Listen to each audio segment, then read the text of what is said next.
Hola, ¿cómo están? Pues ya estamos en nuestra clase número 11. Hoy les voy a platicar un poco más ya sobre la época contemporánea, lo que pasó en el siglo XIX y en el siglo XX. En la clase pasada les hablé un poco ya sobre la revolución industrial. Entonces fue en el siglo XIX cuando ya la revolución industrial está en su auge y hay mucha migración de las zonas rurales a las ciudades, comienzan las fábricas, hay muchas mujeres que también empiezan a trabajar en las fábricas, entonces empieza a cambiar lo que es la alimentación en las casas. La forma de producir alimento, ya muchas personas van a comprarlo a lugares en donde pues ya son abastecedoras de fruta, de verdura, ¿no? Ya hay carnicerías, empieza a cambiar este concepto ya de una forma mucho más rápida. También empiezan a inventar estos aparatos que facilitan la cocina en la casa, ¿no? Fue cuando empezó pues el tema de las estufas de gas, los refrigeradores. Entonces esta época cambió completamente lo que fue la conservación de los alimentos, porque todavía antes de esta época, pues todos los alimentos eran frescos. De hecho, había leyes en las que tú no podías comercializar o vender un producto cárnico que no se sacrificó ese día, ¿no? Entonces, hasta la revolución industrial, antes de esto, la alimentación era mucho más fresca. Todo lo que eran animales se sacrificaban ese día para poderlos vender para consumo humano. Pero a partir de la revolución industrial ya no. Entonces empezaron a desarrollarse ya técnicas para poder conservar los alimentos por mayor tiempo, ya sea en refrigeración o en empaques, para poderlos trasladar, venderlos en las tiendas y que duraran más tiempo en un estado comestible.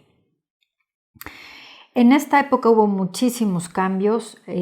Como les comentaba, la revolución industrial marcó mucho lo que ya fue la producción alimentaria a gran escala, y por supuesto también la Primera Guerra Mundial y la Segunda Guerra Mundial fueron determinantes, ya que esto fue lo que marcó el inicio de lo que se conoce ahora como la nutrición, como una ciencia.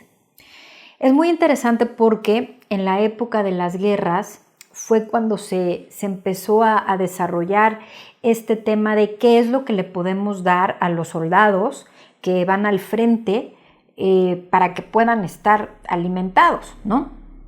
Entonces tenían que ser productos que pudieran estar conservados por mucho tiempo, que fueran fáciles de almacenar, obviamente que no se echaran a perder. Entonces hay evidencia de que cuando Estados Unidos mandó tropas a Europa en la Primera Guerra Mundial, comenzó ya esto de mandar en cajitas galletas saladas, goma de mascar, cigarros. Posteriormente ya cuando fue la Segunda Guerra Mundial tenían latas de atún, galletas saladas, cigarros y goma de mascar. Entonces en esa época pues consideraban que era suficiente que se alimentaran de atún en lata y galletas saladas. Obviamente eso no es nutritivo, pero ellos lo que estaban haciendo era pues desarrollar un contenido para una cajita que se pudiera mandar por barco, que no se echaran a perder las cosas y que fuera fácil de distribuir. Entonces así fue como empezó la nutrición, como una ciencia. En realidad no estaba enfocado a nutrir a los soldados, estaba enfocado en que no tuvieran hambre y bueno, la goma de mascar pues era para distraerlos un poco, y los cigarros pues bueno, era como vamos a decir la recompensa, ¿no? Entonces así inicia, obviamente después de la Segunda Guerra Mundial, con toda la producción farmacéutica que se desarrolló, muchísimas prácticas de salud que tenían que ver con la alimentación fueron completamente dejadas de lado y olvidadas. Hasta antes de la Segunda Guerra Mundial se utilizaban técnicas como dietas eliminatorias, dietas basadas en proteína animal y grasa para poder controlar enfermedades mentales con mucho éxito.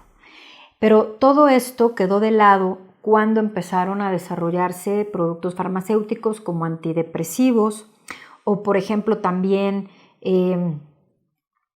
antibióticos. Todo esto tuvo muchísimo que ver con lo que fue dejar de lado las prácticas salubres alimentarias. Entonces, aquí empezaron también a desarrollarse de forma masiva otro tipo de padecimientos ya que son más crónicos.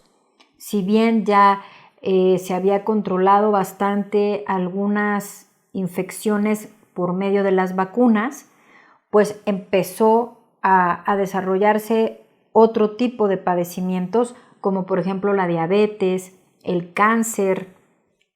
¿Por qué? Porque por supuesto que hay una relación directa entre lo que consumimos y cómo nos alimentamos con este tipo de padecimientos crónicos.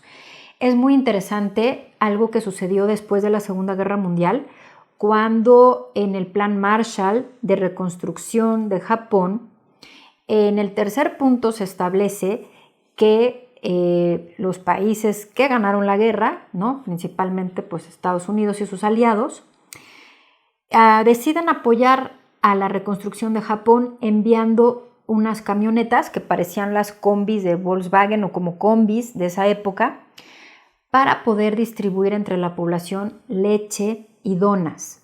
Entonces, esto, bueno, era con el afán de alimentar a la población, porque en Japón pues no conocían las donas y había muy poco consumo de lácteos porque no tienen gran terreno para tener ganado. Y entonces, ¿qué sucedió? Que a partir de que empezaron a consumir lácteos, leche y donas, en Japón comenzó el cáncer de estómago y el cáncer de colon, que antes de la Segunda Guerra Mundial no eran evidentes. Mucho se habló de que el cáncer tenía que ver con la radiación que quedó por el efecto de la contaminación de las bombas atómicas. Pues, sin embargo, hoy sabemos que los productos lácteos, específicamente la leche, tiene mucho que ver con el sobrecrecimiento de las células cancerígenas, y lo mismo el azúcar y los carbohidratos que alimentan a muchísimos organismos que son patógenos. Entonces, bueno, el caso de Japón es muy claro. Y bueno, para recordar de esta clase, pues lo importante que es, pues es comer lo más fresco posible, sin colorantes, sin conservadores, saber que cada cuerpo es diferente y así como los soldados que se fueron a la guerra, no se puede pretender alimentar a a un grupo social o a una población nada más con 2 o 3 alimentos, porque eso no es lo que cada persona necesita. Y pues los lácteos hacen mucho daño. Por supuesto que la combinación de carbohidratos, azúcar y grasa vegetal también están relacionados directamente con el cáncer. Entonces, pues sobre todo tener en cuenta que hasta antes de la Primera Guerra Mundial se utilizaban las estrategias alimentarias para no solo controlar, sino también revertir enfermedades mentales. Bueno, pues los veo en la próxima clase.